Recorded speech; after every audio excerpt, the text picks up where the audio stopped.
2016, Google undertook a study which was called the Project Aristotle.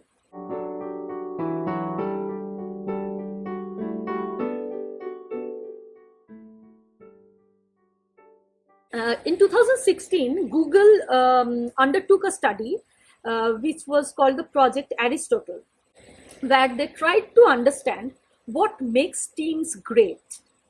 And after a lot of analysis, they came to the conclusion that out of many factors, this is what makes teams great: psychological safety. Psychological safety, the ability to be yourself, to be able to express, articulate without fear. And yeah, fear must win over love. And the way we operate at the workplaces or in our work lives, even if we are working from home these days in the lockdown, we can be defensive, we can be aggressive, or we can be conducive.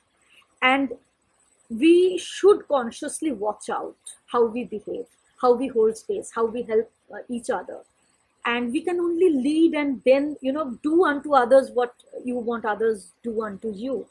So if we keep emotional well-being at the core of our very reason of living, of acting and thinking and breathing, I think automatically we would also become better human beings who would make life easier for other people.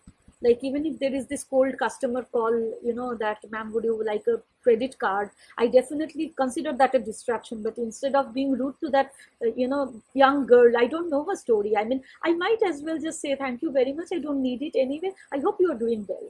I hope you are safe in these trying times. Oh, you guys are still working under the lockdown. Strike that one or two lines of conversation. It won't harm anybody.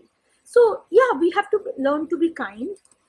It also helps to feel emotionally well, to be psychologically safe, like to be able to articulate and express our thoughts, express our doubts, voice our opinions. And if I am coming across as non-threatening, somebody would perhaps listen to me more carefully than before. They would not feel insecure. And yeah, I mean, I think exchange of ideas is a major part of our productivity at work today. Ideas are the currency of this 21st century. And as individuals, if we do not put our perspectives on the table, I mean, just running those codes and generating those numbers and, hiding those errors in the reports and, shoving things under the carpet, I don't think we are getting paid for that. Sooner or later, we have to grow internally to be able to grow career-wise. And if we are emotionally stronger, we can voice our opinions, the error reporting goes up, accuracy goes up, performance grows up, learning and development goes up, process improvements, and that eventually leads to greater profits, greater ROI for the shareholders. So as individuals, as well as, in whatever managerial positions you are working in leadership positions, as many of you who's listening to me today might be in, it is very imperative that, we rise beyond what we learned all this time. We rise beyond that, we go beyond that, we push ourselves and we say that, yes, I mean, let us allow to make errors so that we can learn better. And again, not just that, I mean, think of us as bystanders, as I was telling you a moment back. I mean, with one victim and one abuser, there are like 98 bystanders at the list.